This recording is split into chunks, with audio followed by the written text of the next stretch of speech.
Voilà. Donc, la séance dernière, on a parlé des courbes d'indifférence, des propriétés des courbes d'indifférence, etc. Pourquoi? Parce qu'on a dit que pour l'étude du comportement du consommateur, alors, je vais partager l'écran.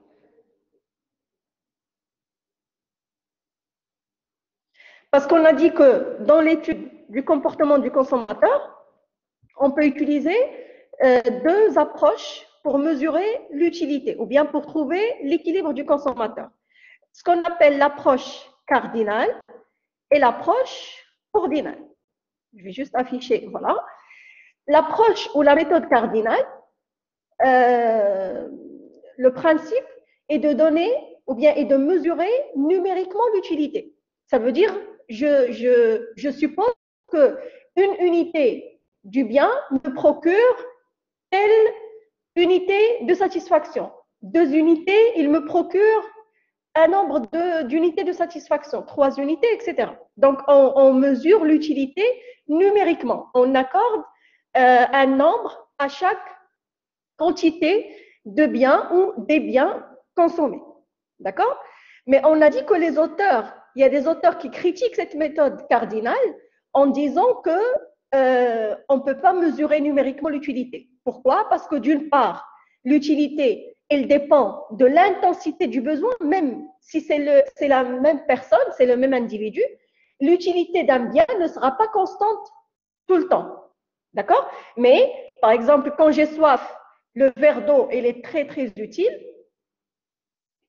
Quand je n'ai pas soif, il n'est pas très utile. D'accord? Même si c'est le même bien. D'accord? Donc, l'utilité, elle n'est pas constante, elle ne peut pas être mesurable par un nombre parce qu'il est variable. Il dépend d'une part de l'intensité des besoins, d'autre part, il dépend des préférences d'un individu à un autre. Pour moi, dans une période T, le verre d'eau est beaucoup plus utile qu'un autre bien. Pour quelqu'un d'autre, non. Le bien Y, il est plus utile qu'un autre bien X. D'accord? Ce qui fait que des auteurs critiquent cette approche cardinale de mesure de l'utilité et supposent que tout ce que l'individu peut faire est d'ordonner, de donner un ordre de préférence au panier de biens. D'accord? Il ne peut pas dire que cet ensemble de biens me procure un nombre de satisfaction, mais tout ce qu'il peut dire, c'est que moi, je sais que le panier A est plus utile que le panier B, est plus utile que le panier C, etc. C'est pour ça qu'on l'appelle l'approche ordinale. Elle donne un ordre de préférence. D'accord? Est-ce que c'est clair pour ce petit rappel?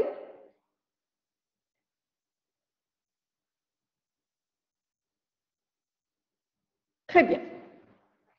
Et donc, on a dit, l'approche ordinale, elle se base sur ce qu'on appelle les courbes d'indifférence. On a dit l'approche ordinale, elle donne un ordre de préférence. Cet ordre est représenté graphiquement par ce qu'on appelle les courbes d'indifférence. D'accord? Une courbe d'indifférence, c'est quoi? C'est tout simplement, on va descendre à la définition de la courbe d'indifférence. Voilà. Donc, la courbe d'indifférence, qu'on représente ainsi, une courbe décroissante, c'est quoi? C'est les différentes combinaisons. C'est une représentation dans un plan X, Y. On suppose qu'on consomme uniquement deux biens X et Y. Et donc, une courbe d'indifférence, elle représente les différentes combinaisons des biens X et Y qui donnent ou procurent à l'individu le même niveau d'utilité totale. D'accord? Donc, tout au long d'une courbe d'indifférence, l'individu a le même niveau de satisfaction. D'accord? C'est pour ça qu'on l'appelle une courbe d'indifférence. Ça veut dire que l'individu, il est indifférent entre les combinaisons qui sont sur la même courbe. D'accord? Les combinaisons qui sont sur la même courbe procurent le même niveau de satisfaction. L'individu, il est indifférent. Il n'a pas de problème entre une combinaison A et B qui sont sur la même courbe d'indifférence. D'accord? Je ne vais pas utiliser le tableau blanc parce qu'on a expliqué ça en détail la dernière fois. Je fais juste un rappel avant d'avancer.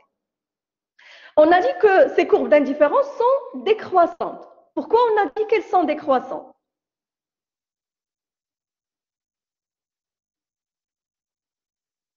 Non, Hiba, vous ne devez pas apprendre les définitions, vous devez comprendre. Mais vous ne devez pas apprendre par cœur. Vous devez comprendre.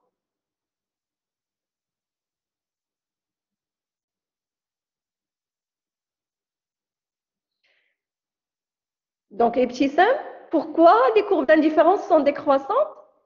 Décroissante, ça veut dire quoi? Quand on est sur un plan XY et le sens de variation, il est décroissant, ça veut dire que la variation de X et de Y, la variation est inverse. Quand X augmente, Y diminue. Et donc, pourquoi X et Y ont un sens de variation inverse ou bien pourquoi la courbe d'indifférence est décroissante? Parce que pour rester sur le même niveau de satisfaction, il faut absolument, si j'augmente X, il faut que je fais diminuer la quantité de Y. Parce que si j'augmente X et j'augmente Y, j'aurai plus le même niveau de satisfaction. Ma satisfaction va augmenter.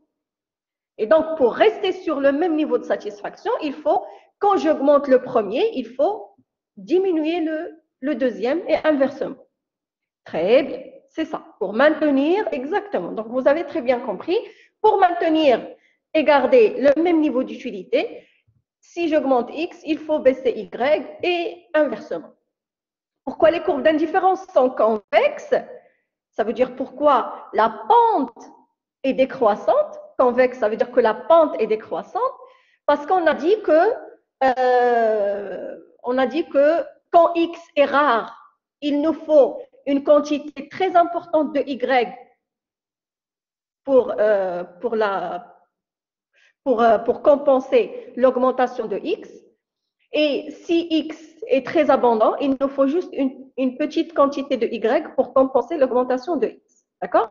Donc, les courbes d'indifférence sont convexes parce que l'augmentation de la quantité de X, quand il est rare, doit être compensée par une baisse plus importante de Y. Et inversement. Ça veut dire qu'elles sont convexes parce que la pente est décroissante. La pente, elle n'est pas constante sur la courbe d'indifférence. Et la troisième propriété, c'est quoi?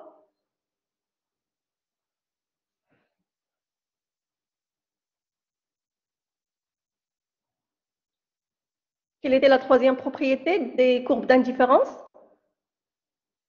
Exactement, qu'elles ne se coupent jamais. Très bien.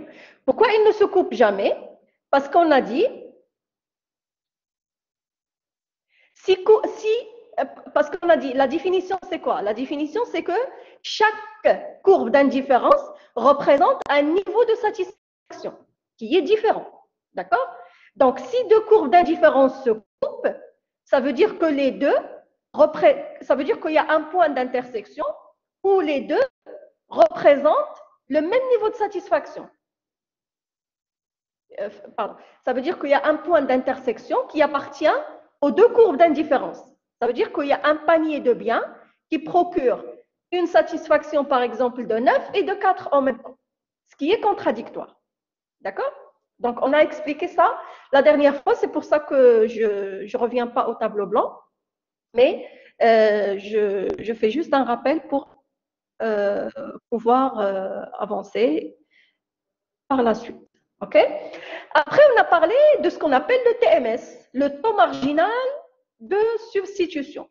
Donc, qu'est-ce qu'on a dit par rapport au taux marginal de substitution?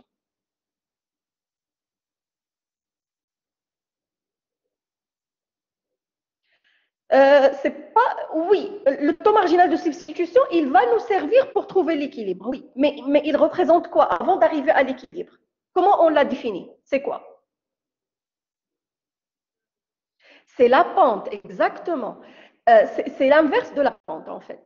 Alors, le taux marginal de substitution à partir de son appellation. Regardez, c'est un taux marginal de substitution. Ça veut dire, euh, c'est delta Y sur delta X. Ça veut dire, quelle est la variation de Y qui permet de compenser une variation de X. D'accord? Quelle est la variation, donc delta Y sur delta X. Quelle est la variation de Y qui va compenser une variation de X sur la même courbe d'indifférence. D'accord? Donc, pour rester sur la même courbe d'indifférence, rester avec le même niveau de satisfaction, si j'augmente X, il me faut combien, il faut abandonner combien de Y pour rester sur le même niveau de satisfaction. C'est clair? Donc, delta Y sur delta X, ça veut dire quelle est la variation de Y qui peut compenser la variation de X pour rester sur le même niveau de satisfaction. D'accord? Et donc, on a dit un TMS qui est égal à 2. Ça veut dire quoi? TMS égal à 2. Ça veut dire quoi?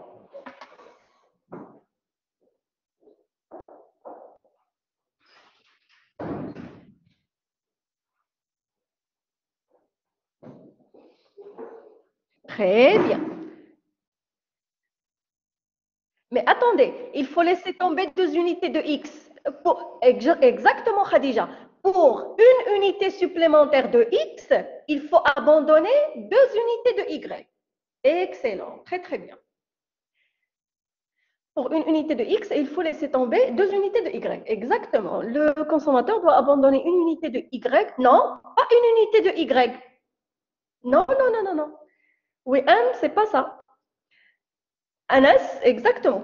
Il faut abandonner 2 unités de Y pour une unité supplémentaire de X. Très bien.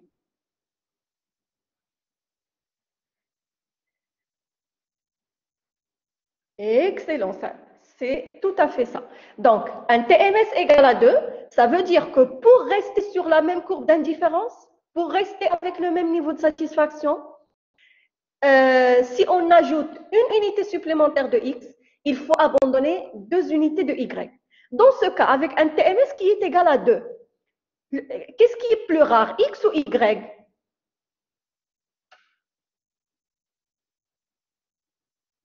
Exact, excellent, très bien. C'est X qui est plus rare. Pourquoi? Parce que pour une unité de X, il faut abandonner 2 unités de Y. Excellent, très très bien. Très bien. Alors maintenant, on va avancer pour trouver l'équilibre. Donc, on a dit le TMS est le taux ou la quantité de Y que le consommateur est prêt à échanger contre une unité supplémentaire de X. Toujours on raisonne en termes d'une unité de X. Et voilà. Très bien. Donc, on a parlé, on a vu ce graphique. Donc, un TMS égale à 6, regardez ici. Ça veut dire que quand X passe de 1 à 2, pour passer du point A au point B, quand X passe de 1 à 2, ça veut dire j'ai augmenté une unité de X, il fallait abandonner 6 unités de Y. Entre B et D, c'est toujours une unité supplémentaire de X, il fallait abandonner 4 unités de Y. Ainsi de suite. D'accord? Et regardez sur, voilà, donc entre D et E, le TMS il est égal à 2. Et entre E et G, le TMS il est égal à 1. Parce que pour une unité supplémentaire de X, je dois abandonner une unité de Y. Les deux biens devient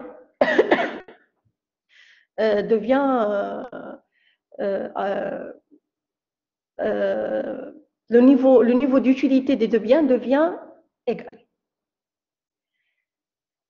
Très bien. Alors,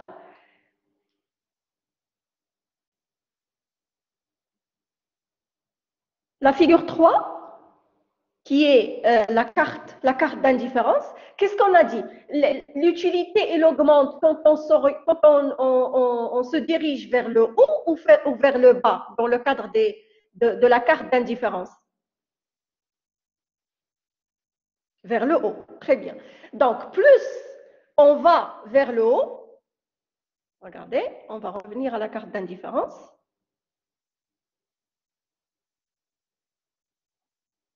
Plus on se dirige vers le haut, plus le niveau d'utilité augmente. Pourquoi? Parce que pour le même niveau, par exemple, de x, la courbe d'indifférence 2 donne plus de y. La courbe d'indifférence 3 donne plus une quantité supérieure de y, ainsi de suite. Donc, qu'est-ce qu'il cherche le consommateur, le consommateur qui veut maximiser son utilité? Qu'est-ce qu'il cherche graphiquement en termes de courbe d'indifférence? Il cherche à atteindre quelle courbe d'indifférence?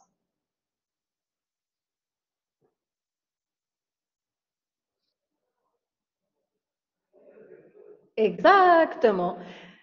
Très bien. Donc, pour maximiser sa satisfaction, le consommateur cherche la courbe d'indifférence la plus élevée possible. Très bien. Mais est-ce qu'il est libre de choisir la courbe d'indifférence la plus élevée possible? Est-ce qu'il a le choix de faire ce qu'il veut, de choisir la courbe qui procure le maximum d'utilité?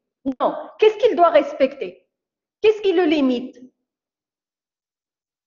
La contrainte budgétaire. Exactement. Très, très bien. C'est son revenu. Exactement.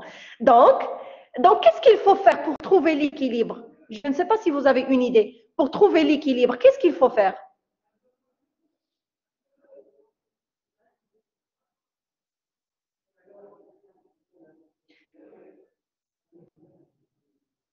Il faut faire des choix. D'accord. Mais graphiquement, je ne sais pas graphiquement, est-ce que vous avez une idée si on veut trouver graphiquement quelle est la courbe qu'il doit s'arrêter au niveau de quelle courbe d'indifférence? En fait, tout ce qu'on va faire, c'est il faut représenter la contrainte budgétaire sur le même plan des courbes d'indifférence. Parce que, en fait, ce qu'on va faire, c'est on va essayer de trouver l'équilibre graphiquement. D'accord? Alors, je vais arrêter le partage du cours et on va prendre un tableau blanc pour expliquer. Regardez. On a la contrainte budgétaire. Il s'écrit sous forme de quoi? Il s'écrit sous forme R égale X P de X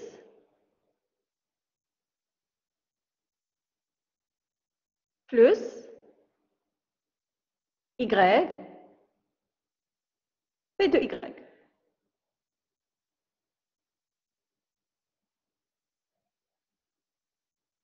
N'est-ce pas? P de X, c'est le prix de X. P de Y, c'est le prix de Y. Donc, le revenu, il est partagé entre une quantité de X qu'on achète avec P de X et une quantité de Y qu'on achète avec le prix P de Y. Les courbes d'indifférence, ils sont représentés sur un plan où on a X dans les abscisses et Y dans les ordonnées, n'est-ce pas? Donc, qu'est-ce qu'on va faire? On a dit que le consommateur, il ne peut pas choisir n'importe quelle courbe d'indifférence qu'il veut. La courbe d'indifférence, c'est un panier de biens X et Y, c'est une quantité de X et une quantité de Y. Et donc, c'est de l'argent qu'il va dépenser. Et donc, pour décider combien il va dépenser, il faut prendre en compte son revenu. D'accord? Donc, ce qu'on fait, c'est quoi? On essaye d'intégrer la droite budgétaire, de représenter la droite budgétaire dans le même plan. Ici. D'accord? Pour savoir, pour identifier la courbe d'indifférence la plus élevée, en fait. Regardez, ce qu'on va faire, c'est pour représenter cette droite budgétaire sur ce plan-là. Ce plan, c'est Y en fonction de X. Donc ici, cette droite budgétaire, je dois la transformer sous forme Y en fonction de X. D'accord? Donc, qu'est-ce que je vais faire? Je vais isoler de Y. Y P de Y égale quoi? Je vais faire passer le X P de X de l'autre côté. Donc, c'est R moins X P de X. Pardon, c'est un peu difficile d'écrire sur ce tableau, mais on va essayer. D'accord? Et donc, Y égale combien? Y égale R sur P de Y, P de Y, moins X fois P, pardon, ici c'est P de X, c'est pas P de Y.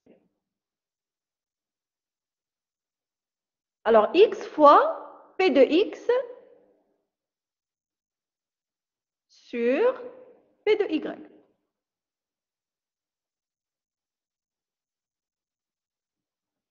Est-ce que vous êtes d'accord sur ça? Très bien. Alors, je peux écrire, regardez, R c'est un nombre, n'est-ce pas? C'est le revenu. C'est 200, 300, 2000, etc. Et prix de Y, ça aussi c'est un nombre.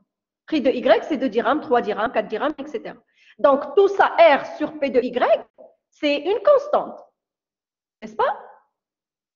Et moins X fois P de X sur P de Y. Là aussi, c'est un nombre. P de X, par exemple, c'est 2 dirhams sur 3 dirhams. Donc, c'est un nombre.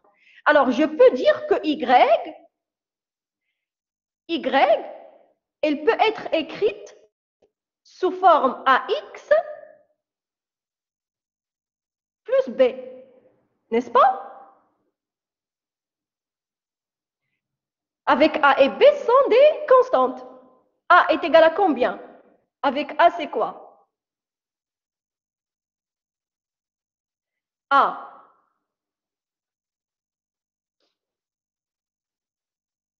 c'est moins P de X sur PY. Px, pardon, sur Py. D'accord? Et Y, c'est quoi? Pardon, et B, c'est R sur Py.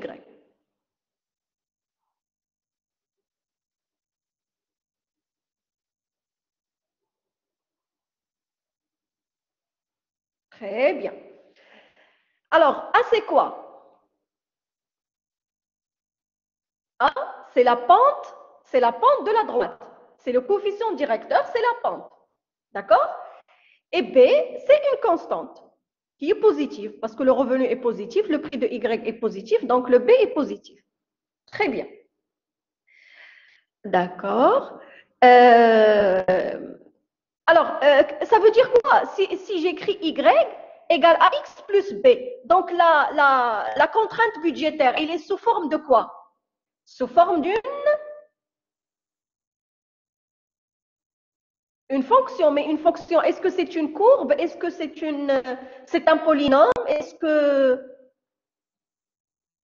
Oui, c'est une équation. Mais Fatem Zahra, vous avez dit c'est une droite. Exactement. C'est l'équation d'une droite.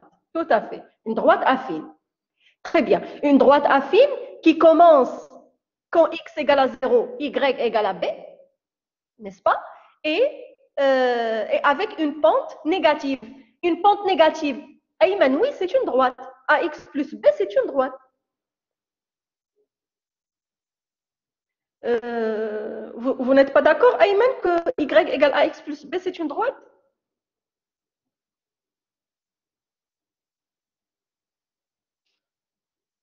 Une droite en arabe, mustaqim. Mais, ok, donc on va traduire une seule fois, mais après, il faut retenir les termes en français.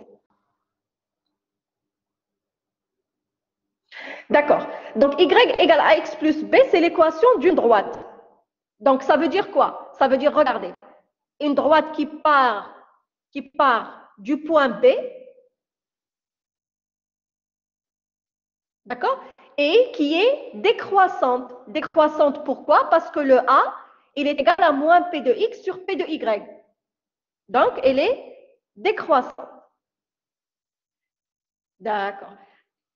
Est-ce que c'est clair pour le calcul ou bien le passage de la fonction, la contrainte budgétaire à une équation Y égale AX plus B? Pour que j'efface et on explique comment obtenir l'équilibre. Très bien. Yeah. On va effacer. Rappelez, notez s'il vous plaît, notez dans une feuille que A est égal à moins P de X sur P de Y et B égale R sur P de Y. D'accord? On en aura besoin par la suite. Alors, pour trouver l'équilibre, on va trouver l'équilibre. Ça veut dire quoi? Ça veut dire trouver la courbe d'indifférence optimale, la courbe d'indifférence la plus élevée que le consommateur peut atteindre compte tenu de son budget. Donc, voilà, il a plusieurs courbes d'indifférence, mais il y a la droite budgétaire qui est décroissante parce que le A, la pente, elle est décroissante et qui commence à partir du point B parce que quand X égale à 0, Y égale à B. Très bien. Alors, regardez. Est-ce qu'avec avec ce revenu, avec cette droite budgétaire, d'accord, est-ce que le consommateur peut, alors là, courbe d'indifférence 1, courbe d'indifférence 2, 3, 4. Et je vais prendre une autre. Je vais prendre une ici. D'accord? Courbe d'indifférence 5, par exemple. Alors, est-ce qu'avec son budget, il peut acheter cette combinaison A?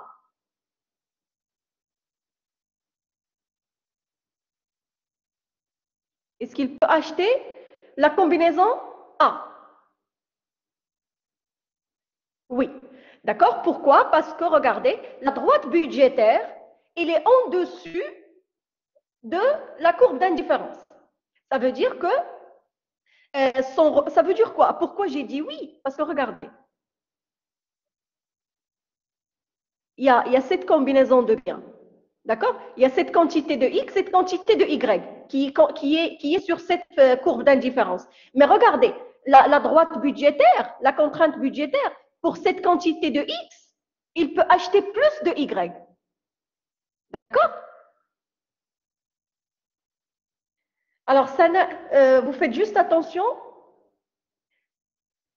Uthman, ça c'est la méthode ordinale pour trouver l'équilibre graphiquement. On va trouver l'équilibre du consommateur. L'équilibre, ça veut dire quoi? La quantité de X qu'il doit consommer et la quantité de Y.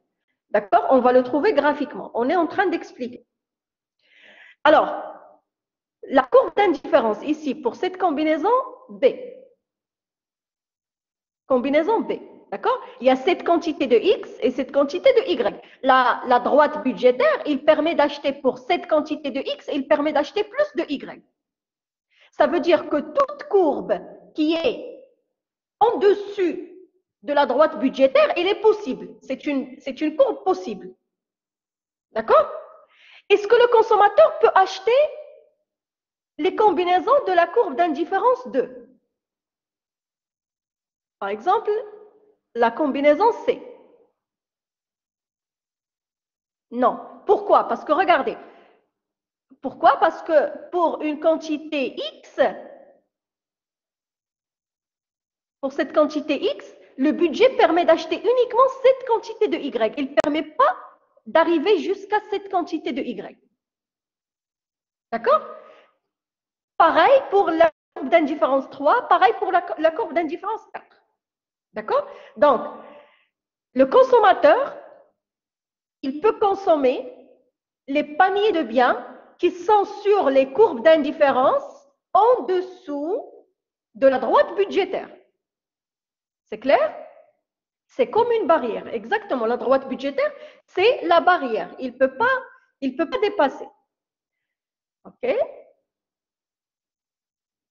Alors maintenant, on va trouver la courbe d'indifférence la plus élevée possible pour ce consommateur. Je vais commencer par la contrainte budgétaire. Dites-moi, est-ce que cette courbe est possible?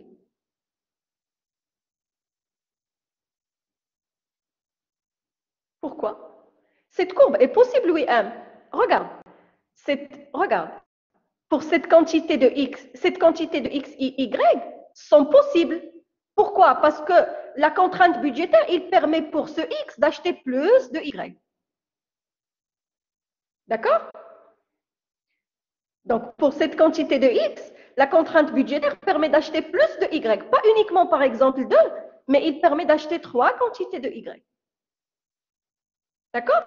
Donc, tout ce qui est en bas de la droite budgétaire, il est possible. OK?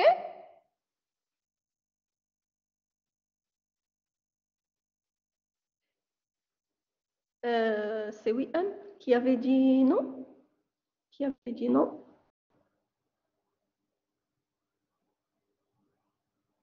Khadija et oui, Anne. Est-ce que c'est clair? Khadija et oui, Anne. Oui? Très bien. La droite budgétaire s'écrit sous forme Y égale AX plus B. Et c'est elle qui nous permet de savoir le budget de la personne. En fait, on l'a calculé à partir du budget. On l'a calculé à partir de R égale X de X, Y plus de Y. Ne vous inquiétez pas, hein, c'est facile. On va partir étape par étape jusqu'à ce qu'on comprenne. Regardez, c'est ça la droite budgétaire. Le B. D'accord? On a dit, cette courbe d'indifférence, elle est possible. N'est-ce pas?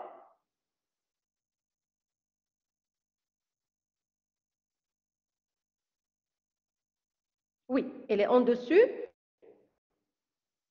pardon. Donc, elle est possible. Celle-là, est-ce qu'elle est possible? Oui. Entre la courbe d'indifférence 1 et 2, le consommateur, il va choisir laquelle?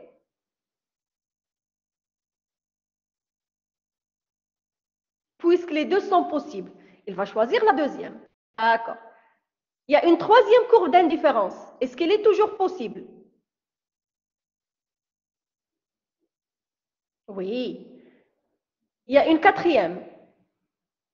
Pardon. Une quatrième qui est comme ça.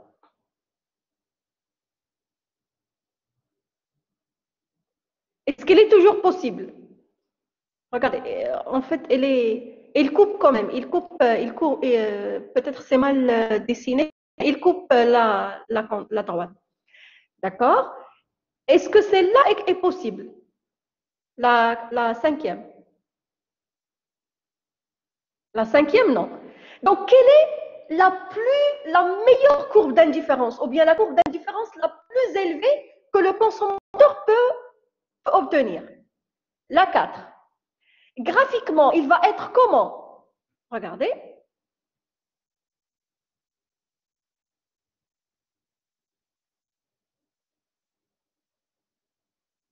En fait, la meilleure courbe d'indifférence, regardez, il y a une courbe d'indifférence qui est très proche. Celle-là est toujours possible. Il y a une autre qui est encore plus proche. Celle-là est toujours possible. Mais la meilleure, c'est celle qui va couper la courbe d'indifférence, pas en 2 points, mais en combien de points? La meilleure, c'est celle qui va couper la droite budgétaire en combien de points?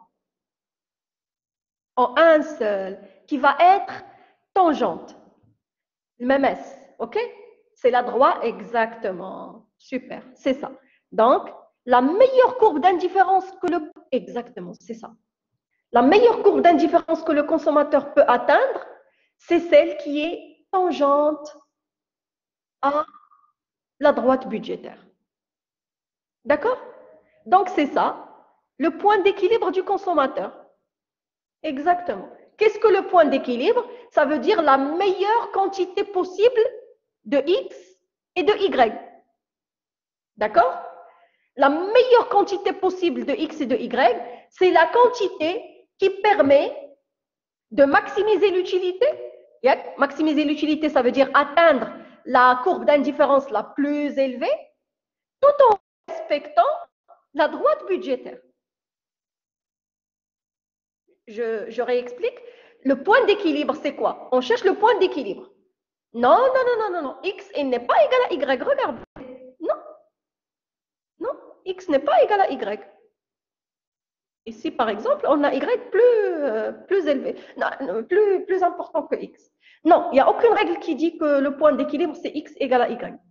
C'est l'utilité marginale de X égale à l'utilité marginale de Y, s'ils ont le même prix. Mais ce n'est pas X égale à Y.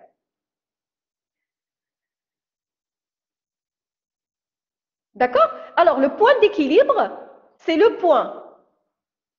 Le point d'équilibre, c'est... on dit qu'on cherche le point d'équilibre, ça veut dire qu'on cherche la quantité à consommer de X et de Y. Cette quantité, elle doit respecter deux conditions. Une quantité ou bien un panier qui maximise la satisfaction. Et donc, maximiser la satisfaction, ça veut dire atteindre le plus haut, la plus haute courbe d'indifférence possible, mais en respectant le budget, en ne dépassant pas la droite budgétaire. Donc, la courbe d'indifférence la plus élevée, qui respecte la droite budgétaire, c'est la courbe qui est tangente. C'est la courbe pour laquelle la droite budgétaire est tangente. J'espère que c'est clair, parce qu'un peu sans le tableau, c'est un peu difficile, mais on a essayé de faire notre mieux. Donc, j'espère que c'est clair. Très bien.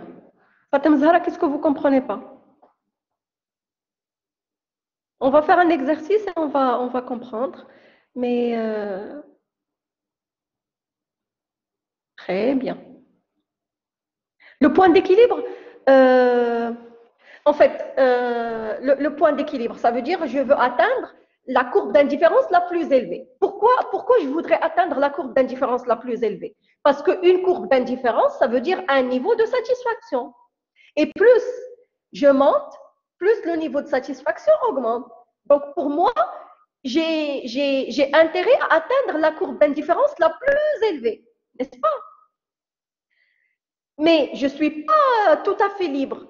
Il faut que je respecte ma droite budgétaire, ma contrainte budgétaire. Donc, je passe de la courbe d'indifférence 1 à la courbe 2. Elles sont possibles, mais il y a encore une qui est meilleure, qui est la courbe 3, qui coupe la droite budgétaire uniquement en un seul point. Haute satisfaction, on respecte. Exactement, Ayman, c'est ça. C'est la plus haute satisfaction en respectant le budget. Exactement. Le point d'équilibre, c'est le point où la courbe d'indifférence est tangente à la droite budgétaire. C'est la droite qui est exact. C'est la droite qui est tangente à la courbe. Très bien. Donc, regardez. Alors, très bien. Très bien. Alors maintenant, on a calculé ou bien on a déterminé l'équilibre graphiquement. Si on veut déterminer ce point-là, ce point d'équilibre, le point E, on le note E par référence à équilibre. Si on veut donner l'expression numérique de E, E, ça sera quoi? Donc, toujours, on choisit la courbe qui est tangente. Exact, la courbe qui est tangente pour laquelle la droite budgétaire est tangente. Oui. C'est ça la courbe d'indifférence la plus élevée, n'est-ce pas? Parce que si vous passez à une courbe d'indifférence plus élevée, c'est vrai qu'elle donne un niveau plus élevé de satisfaction, mais elle ne respecte pas le budget, elle dépasse votre budget. D'accord?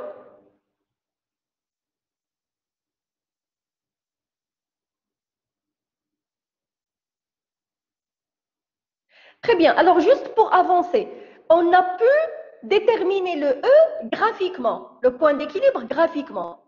Maintenant, qu'est-ce qu'il représente ce point E? C'est l'intersection. Regardez, E, c'est l'intersection entre quoi et quoi?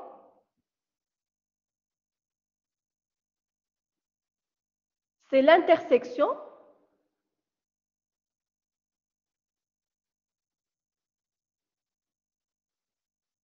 Non, non, non, non, non. Ce n'est pas un point d'inflexion. Non.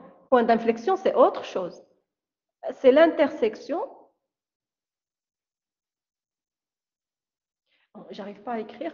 En tout cas, c'est l'intersection entre la droite budgétaire et la courbe d'indifférence. Très bien. Quand deux formes géométriques se coupent, ça veut dire quoi? Quand, par exemple, deux droites se coupent, ça veut dire quoi? Ce point d'intersection, c'est un point où les pentes sont égales. Exact, ce n'est pas les droites qui sont égales, mais les pentes. Le mail dialogue, il est égal. D'accord? Donc, le point E, c'est le point d'intersection. Exactement, le point E, c'est le point d'intersection entre la courbe d'indifférence et la droite budgétaire. Ça veut dire qu'au niveau du point E, la pente de la droite budgétaire est égale à la pente de la courbe d'indifférence. Exactement. Quelle est la pente de la droite budgétaire?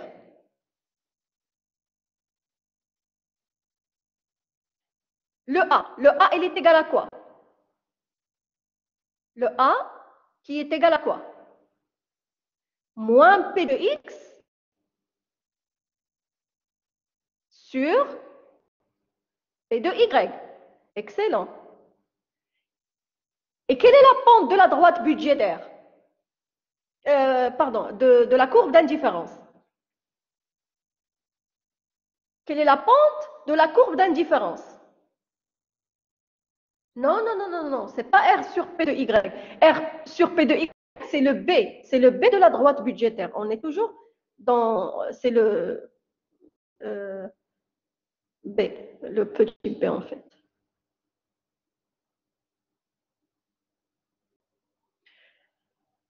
La pente de la droite budgétaire, c'est quoi? C'est exactement, c'est P de X, tout à fait. Pente de la courbe d'indifférence, c'est moins delta Y sur delta X. N'est-ce pas? Parce qu'on a dit, voilà, parce qu'on a dit, la pente, c'est quoi? C'est la variation de Y sur la variation de X. Très bien. Excellent. Très, très bien. Alors, au niveau du point E, on a la pente de la droite budgétaire est égale à la pente de la courbe d'indifférence. Ça veut dire moins P de X sur P de Y égale moins petit Sam. Pourquoi? Parce que le point E, c'est l'intersection. Et quand deux droites ou une courbe ou une droite, etc., ils se coupent, ça veut dire que leurs pentes sont égales. C'est une règle en mathématiques.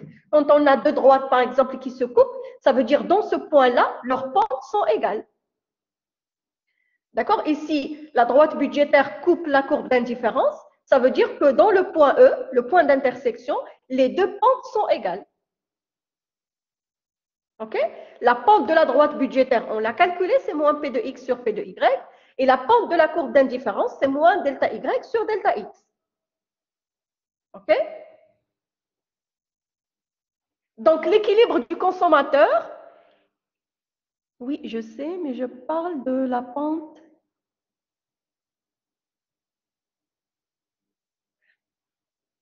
Non, non, la pente, elle est négative parce que les deux sont décroissantes. La courbe d'indifférence, elle est décroissante et la droite budgétaire, elle est décroissante. Donc, les deux sont négatives. Mais bien sûr, quand on met ça égal à ça, ils vont devenir positifs. On va enlever les moins. Maintenant, on a juste noté. C'est la pente de la droite budgétaire, ça, c'est la pente de la courbe d'indifférence. Donc, le point E, on peut trouver le point E numériquement en calculant quoi? Ou bien en égalisant quoi? En égalisant delta Y sur delta X. Pardon, la pente, voilà, la pente c'est delta Y, pardon, la pente c'est delta Y sur delta X, mais elle est négative. Donc, le point E est tel que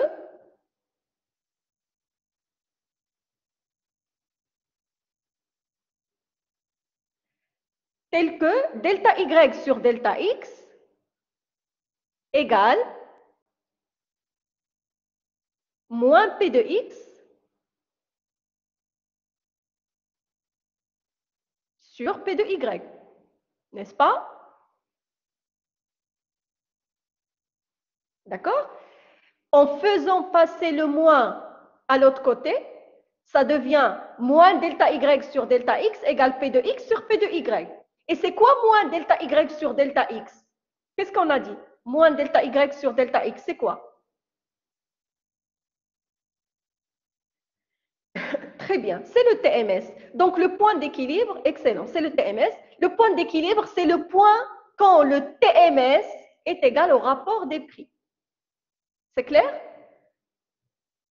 C'est comme ça qu'on détermine numériquement, par calcul, le point d'équilibre. C'est le point, regardez, vous avez tout dans le support de cours. Donc, l'équilibre du consommateur, on a dit, c'est le point E.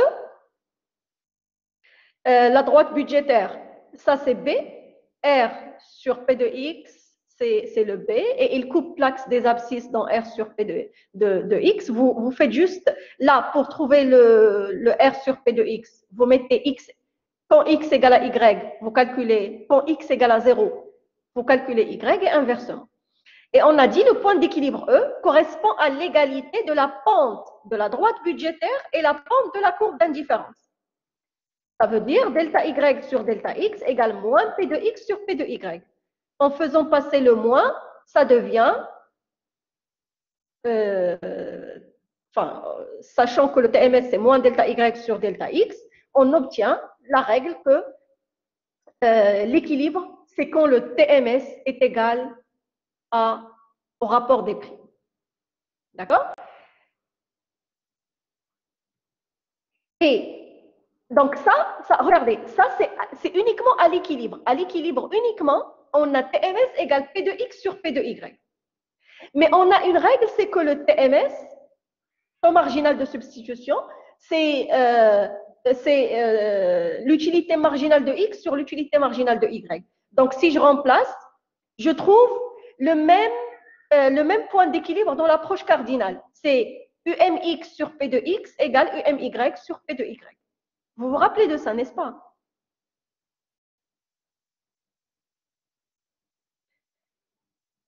Le TMS est l'inverse de la pente. Oui, exactement. Donc, regardez, on a ça, il est toujours vérifié. Ce n'est pas uniquement à l'équilibre. TMS égale UMX sur UMY, c'est une règle toujours. Donc, si je remplace, je vais trouver TMS qui est égal à UMX sur UMY égale le rapport des prix. Et donc, je peux faire passer le P de X au dénominateur. Donc, UMX sur P de X égale UMY sur P de Y. Ça, c'est le point d'équilibre. Et c'est le même point d'équilibre qu'on a donné, ou bien qui est donné par le théorème de Gaussen dans le cas de l'approche cardinale.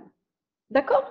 Donc, pour récapituler, bien voilà, l'équilibre du consommateur est atteint en maximisant l'utilité sous contrainte de la droite budgétaire et il est obtenu en égalisant le rapport des utilités marginales est égal au rapport des prix. UMX sur UMY égale P de X sur PY ou bien UMX sur P de X égale UMY sur P de Y. D'accord? On peut l'obtenir par une autre méthode, la troisième méthode, qui est la méthode de Lagrange, mais on va la laisser à la semaine prochaine. Maintenant, on va faire juste un petit exercice pour pour bien comprendre l'approche ordinale.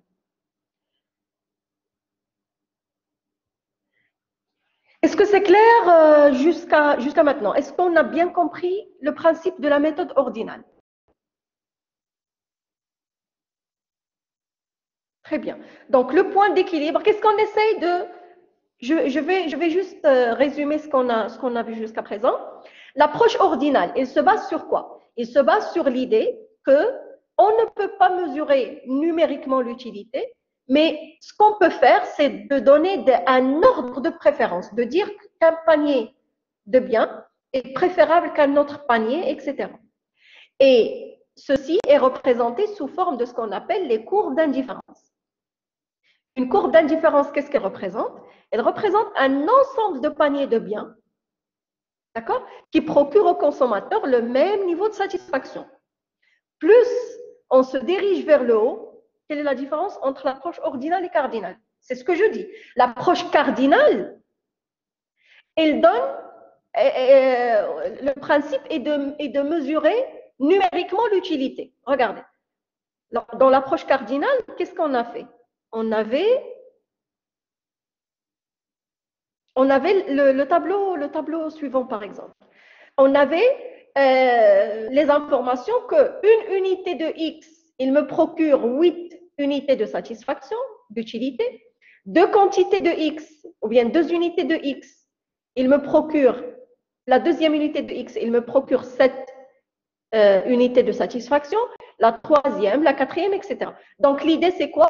C'est de mesurer numériquement l'utilité. C'est de dire que la première unité va me procurer telle satisfaction, la deuxième, tel niveau de satisfaction, la troisième, etc. D'accord? C'est ça l'approche cardinale. Mais l'approche ordinale, elle nous dit non, on ne doit pas donner des nombres à la satisfaction. On ne doit pas mesurer numériquement la satisfaction ou l'utilité. On doit uniquement donner un ordre de préférence. L'utilité marginale, est-ce qu'elle est toujours positive? Non, bien sûr que non. Non, elle n'est pas toujours positive. Qu'est-ce qu'on a dit? Au-delà du point de saturation, elle devient négative. Mais nous, en fait, ce que vous pouvez dire, c'est que l'utilité marginale est positive avec le principe de non-saturation. Ça veut dire tant qu'on n'est pas encore saturé, chaque unité supplémentaire, il ne procure de l'utilité. Parce que l'utilité marginale, c'est quoi? C'est l'utilité de la dernière unité consommée. N'est-ce pas? Tant que je ne suis pas encore saturé, oui, la dernière unité est toujours utile. Si j'ai très soif, le premier verre d'eau, il est très utile. Le deuxième, il est utile, mais pas comme le premier. Le troisième, il est aussi utile, mais pas comme le deuxième et le premier. Ainsi de suite. Mais quand je suis saturé, vraiment saturé, est-ce que l'augmentation ou bien l'ajout d'un autre verre d'eau va me procurer une utilité supplémentaire? Non, voilà. Donc, par contre, si je suis saturé, il va me procurer une insatisfaction. Ça veut dire une utilité marginale qui est négative. D'accord? Donc, l'utilité marginale, est-ce qu'elle est toujours positive? Oui. Ah, mais avant, on ne doit pas s'arrêter là, avant le point de saturation. Tant qu'on travaille avec le principe de non-saturation, ça veut dire avant le point S, l'utilité marginale est positive, oui. Mais au-delà du point S, elle est négative. Alors, je regarde la question de Khadija. Ils ont fait moins P de X sur P de Y, c'est la base de TMS. On a dit qu'à l'équilibre, les deux pentes sont égales. La pente de la courbe d'indifférence, c'est delta Y sur delta X. La pente de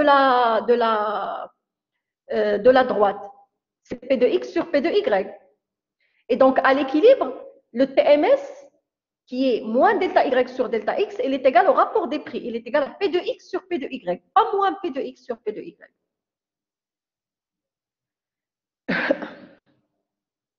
Exactement, c'est ça.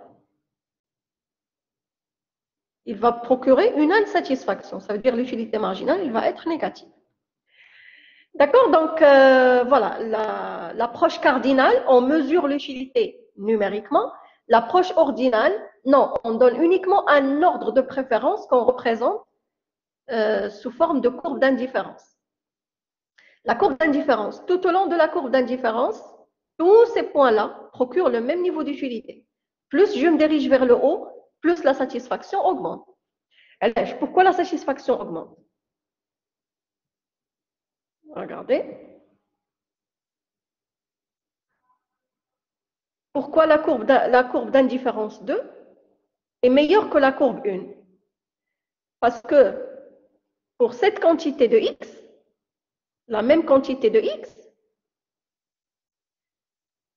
la courbe 2, elle contient plus de y, n'est-ce pas? Donc, c'est pour ça que 2, il est meilleur que la première. Et une troisième courbe, pour la même quantité de x, il me permet d'avoir plus de y. Encore plus de y, y3. D'accord? Ce qui veut dire que, et la même chose si on raisonne, exactement, la même chose si on raisonne par rapport à y. Excellent. Hajar, c'est très bien. Pour la même quantité de y, vous avez plus une quantité supérieure à chaque fois de x. C'est pour ça qu'on dit que plus on se dirige vers le haut, plus la satisfaction augmente. Plus on est vers l'origine, vers ici, l'origine, moins est la satisfaction. D'accord? Oui, donc je vais ouvrir les micros si vous voulez poser des questions. Donc j'ai ouvert les micros si vous avez des questions. Madame, Oui. A égale moins px sur py ou A égale px sur py? Alors, qu'est-ce que vous pensez? A, est-ce qu'il est égal à moins px sur py ou à px sur py ou moins px sur p de y? Regardez. Elle s'écrit comment la contrainte budgétaire? R égale à quoi? X fois P de X, PX plus X, Y plus Y, P de Y. P de Y. Très bien. Comment on a déterminé le A? On a essayé de faire sortir le Y. Donc, il a besoin de Y à droite, à gauche, pardon, et le reste à droite. Donc, Y, P de Y égale à quoi? Je vais faire passer le X, P de X à l'autre côté. Donc, c'est R moins X, P de X. Vous êtes d'accord sur ça?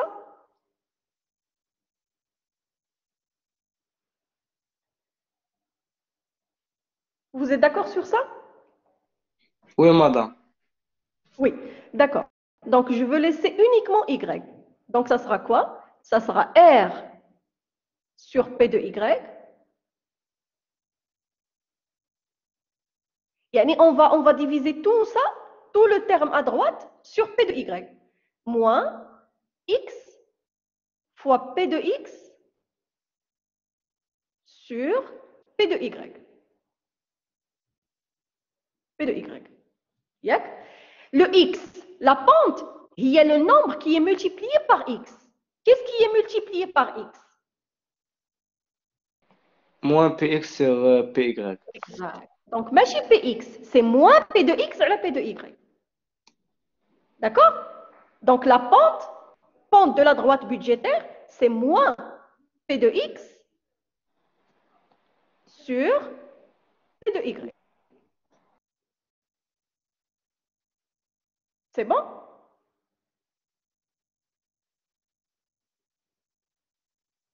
C'est clair? Oui, madame, c'est clair. Oui, madame. Par contre, la pente de la courbe d'indifférence, c'est delta Y sur delta X. Delta Y sur delta X. D'accord? Parce que c'est ça la définition de la pente. C'est la variation des ordonnées sur la variation des abscisses.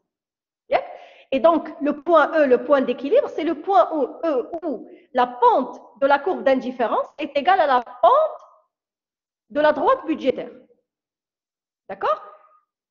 Quand on fait passer le moins à l'autre côté, ça devient P de X sur P de Y égale moins delta Y sur delta X. Et on sait que moins delta Y sur delta X, c'est quoi? C'est le TMS, exactement. Donc, à l'équilibre, le TMS égale P de X sur P de Y. C'est clair? Oui, madame. Très bien. D'autres questions? Non, madame, merci.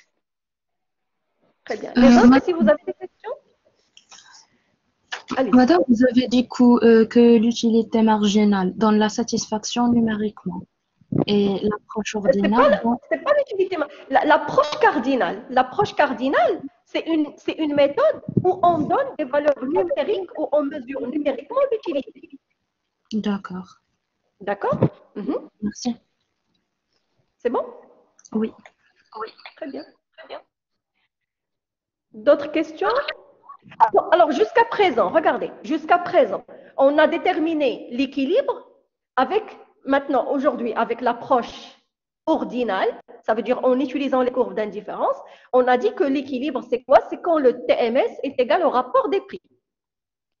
Et la dernière fois, on a déterminé l'équilibre en utilisant la méthode de Gaussen, ou bien l'égalité de Gaussen, qui dit quoi?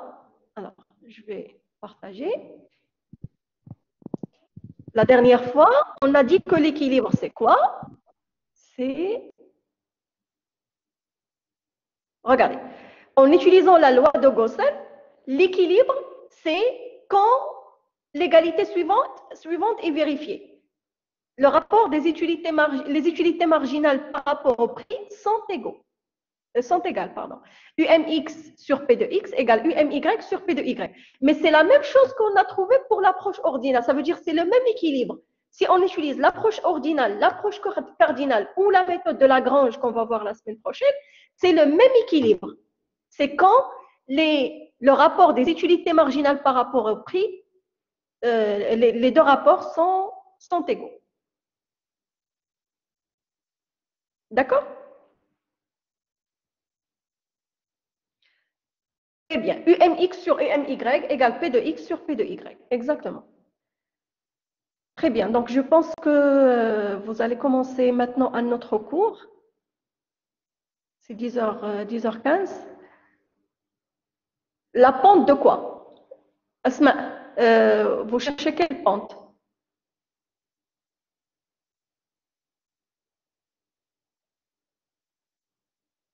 En fait, on a deux pentes. On a la pente de la droite budgétaire et la pente de la courbe d'indifférence. Vous parlez de quelle pente?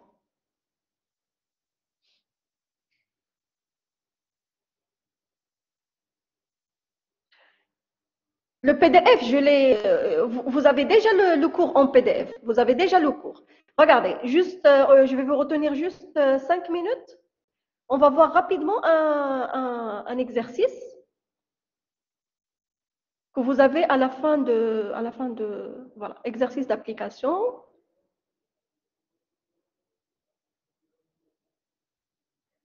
Ou bien je vous laisse. En fait, le problème c'est que vous avez le corrigé de l'exercice. Mais moi, ce que je vous demande, s'il vous plaît, c'est de faire l'exercice sans voir le corrigé. D'accord? On va l'expliquer la séance prochaine. Est-ce que c'est possible? S'il vous plaît, ne regardez pas le corrigé, essayez de répondre à l'exercice et on le corrige ensemble le jeudi. D'accord, madame. D'accord? Oui, madame. Voilà. Donc, j'ai oublié d'enlever le corrigé. Donc, voilà. Madame, Ok, très bien. Donc, si vous n'avez pas de questions, PDF est dans PDF, UNT. vous l'avez. Qu'est-ce Fluent? Il faut juste le télécharger. Je l'ai mis la semaine dernière. Exactement, Merci, Hiba. madame. Vous essayez de répondre aux exercices et si vous n'avez pas compris une question, on va l'expliquer la séance prochaine. Vous notez les questions que vous avez pour la séance prochaine. C'est bon?